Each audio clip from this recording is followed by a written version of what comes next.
There are situations under Indian law where a person may not be held criminally liable even if they commit an act that seems unlawful. So it makes an offense a non-offense, but the onus of proving these exceptions lies on the accused. So it is the general exceptions chapter which comes under section 76 to 106 under IPC, and now in Bharatiya Nyaya Sanhita it comes under section 14 to 44.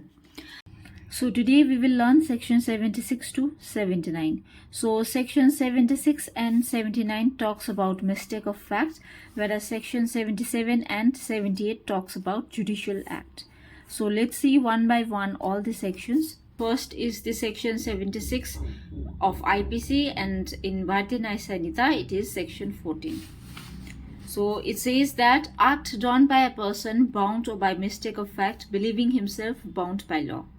So nothing is an offense which is done by a person who is or who by reason of mistake of fact and not by reason of mistake of law in good faith believes himself to be bound by law to do it.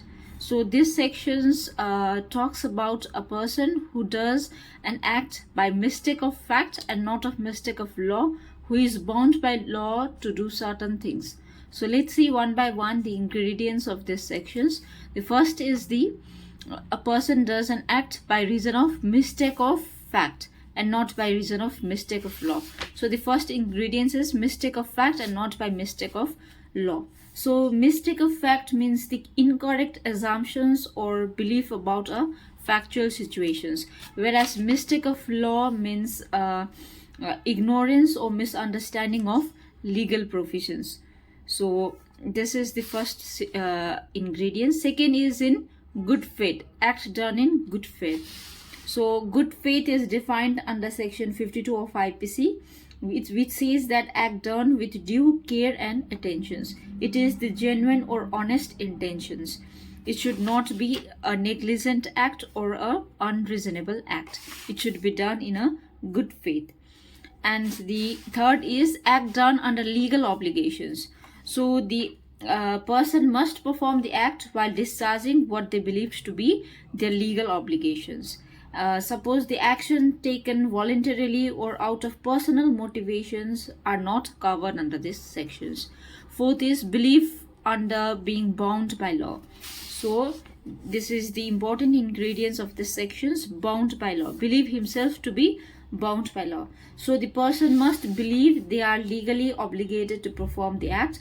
The belief must arise from a perceived duty or under the law and not from personal reason or assumptions. So law focuses on the person's states of mind at the time of the act. So if the person was compelled by a genuine sense of legal duty, they can claim this defense. So let us see the illustrations. A soldier fires on a mob by the order of a superior officer. In conformity with the command of the law, A has committed no offense. So if A has acted in good faith and believed that the order were lawful, he can claim the offense under these sections. Second is A, an officer of the court, being ordered that the court to arrest Y, and after due inquiry believing G to be Y, arrested G. A has committed no offense. So here A was ordered to arrest Y, but instead of arresting Y, A believed that G is Y, so he arrested G. So here, due to mistake of fact and in good faith, A has arrested G. He is protected under these sections because due to mistake of fact and in good faith, A has arrested G instead of Y. So he is protected under these sections. So there is this famous maxim which says that ignorantia facti excusat, ignorantia juris non excusat. So which means that ignorance of fact is excusable, whereas ignorance of law does not. So as I said, the ingredients of section 76 is mistake of fact and not mistake of law. So the maxim says that mistake of fact is excusable, whereas mistake of law is not excusable. So this maxim is important. So let us see one case law. It is a landmark case law of section 76. It says State of West Bengal versus Siu Mangal Singh. So here the police officer arrested a person under the mistaken belief that the arrest was warranted by law. So the court held that the police officer acts in good faith, believing in the legality of their actions. So section 76 or section 14 now in Bharatiya Nyaya Sanhita would apply to this police officer. So now let us see section 77. In Bharatiya Nyaya Sanhita, it is defined under section 15. It talks about act of a judge when acting judicially. So nothing is an offense which is done by a judge when acting judicially in the exercise of any power which is or which in good faith he believes to be given to him by law. So these sections provide immunity to judges for the act done in the judicial capacity when they act within the jurisdictions or under a good faith belief of having jurisdictions. So the ingredients of this section is person acting as a judge. So the person must be a legally appointed or recognized judge. The term judge is defined in section 19 of IPC. It says that a person who is empowered by law to give definitive judgment in a judicial proceedings. So the immunity applies only to individuals who are legally authorized to act in a judicial capacity. So a district judge delivering a judgment in a criminal case within their jurisdictions is protected under these sections. If a private arbitrator or who is not legally authorized as a judge delivers a decision, section 77 is not applied. So the second ingredient is act done in judicial capacity. As I said, the act must be done while discharging judicial functions. It includes actions like passing judgment, issuing orders, or deciding cases within the preview of the judge's duty. So the immunity apply only to the act performed during judicial proceedings. Actions outside the judicial capacity such as administrative decisions are not covered under these sections. So suppose if a judge imposes a fine on a party during a trial believing the actions to be lawful, they are protected. However, if the judge physically assaulted a litigant in their personal capacity, this will not fall under this act and he is not protected. So the third ingredient is power conferred by law or believing in good faith. So the judge must act under power explicitly granted by law or under a good faith belief that they are authorized to do so. The belief must be reasonable and honest. So the good faith means genuine or honest decisions. So it should be a good faith decisions. So if a judge order the attachment of a property believing in good faith that they have jurisdictions over the matter, and if suppose the order later found to be beyond their jurisdiction, section 77 is protected because the judge was acting in a good faith. There was no malicious act under him, so he is covered under these sections. So let us see some cases. The first case is Ramanath Iyer versus Justice Iyer. So a judge imposed a fine on an individual on incorrect interpretation of jurisdictions. So the court held that the judge acting in good faith in their judicial capacity was protected under section 77. Let us see section 78 of IPC. In Bharatiya Nyaya Sanhita, it is section 16. So it talks about act done pursuant to judgment or order of the court. It says that nothing which is done in pursuance of or which is warranted by the judgment or order of the court, if done while such judgment or order remains in force, is an offense. Notwithstanding, the court may have had no jurisdictions to pass such judgment or order, provided the person doing the act in good faith believes that the court has such jurisdictions. So these sections provide immunity to individuals whose act is based on the judgment or order of the court. Even if the court issuing the order lacks jurisdictions, if the person acted in good faith under the belief that the court had jurisdictions, this section is protected to him. So the ingredients of this section is the act done pursuant to judgment or order of the court. Now, the act must be performed in execution or compliance with the court judgment or order. Suppose a police officer sees property under a court order, and if the order is later declared invalid due to lack of jurisdictions, the officer who sees the property is protected under these sections because he in good faith believed that he has the order to obey the court orders. So that's the first ingredients. Second ingredients is judgment or order must be in force. So immunity applies only when the judgment is in force at the time of the act. If the judgment or order is stayed, revoked or quashed, any action taken afterwards based on that judgment or order will not be protected under these sections. So it must be in force. The judgment or order must be in force. The third is good faith belief in jurisdictions of the court. So the person performing the act must have a good faith belief that the court had jurisdictions to issue the order or judgment. So good faith requires honest intentions and reasonable care in understanding the court's jurisdictions. It does not. The fourth is court may lack jurisdictions. So this provide immunity even if the court issuing the order acted beyond its jurisdictions. See a case law.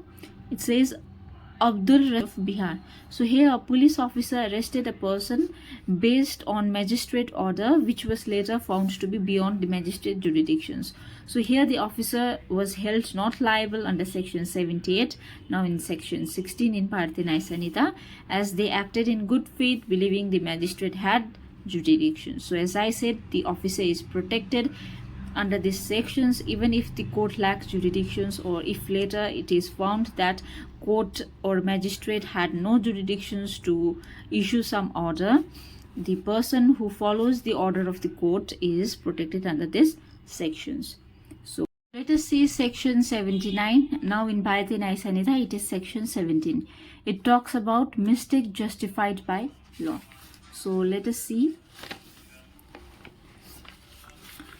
So it says that act done by a person justified or by mistake of fact, believing himself justified by law.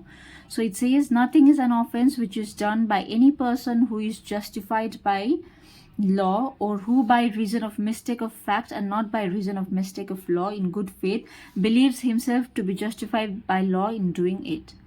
So here in these sections, it provides immunity to person who commits an act under a genuine belief based on a mistake of fact that the act is justified by law.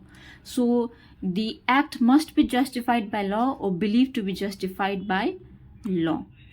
And suppose a police officer enters a house without a warrant, believing in good faith that a crime is being committed inside the house. But later, if it turns out no crime was happening, the officer is protected under these sections because he believes the act was justified by law. Ingredients talks about mistake of fact and not mistake of law. As I've already explained in section 76 that mistake of fact refers to incorrect assumptions about factual circumstances, while mistake of law refers to misunderstanding or ignorance of legal rules. So if you compare section 76 and 79, you will see there is mistake of fact and not mistake of law. And it should be performed in good faith. As in section 76, there was good faith belief that a person acting should have. So if you compare section 76 and 79, that section 76 talks about the act done under the belief that individual is bound by law, whereas section 79 talks about the act done under the belief of justified by law. The person believes here under section 76, the person believes that they have a legal obligations to perform the act, whereas here the person believes that they have legal authority or justifications to perform the act. Suppose here in the example of section 76 is a soldier shoots an enemy under a superior command, believing it to be a lawful order. Here a security guard detains a suspected thief, believing it is legally justified to do so. So the act must arise from a factual misunderstanding, not ignorance of law. So in both the case there should be mistake of fact and not mistake of law. In both the case there should be a good faith intention to perform the act, but here the act is bound by law to do. Here it is justified by law to do the act. Here the person believes that he has the superior command or the court order to perform the act, so he is bound by law to do the act.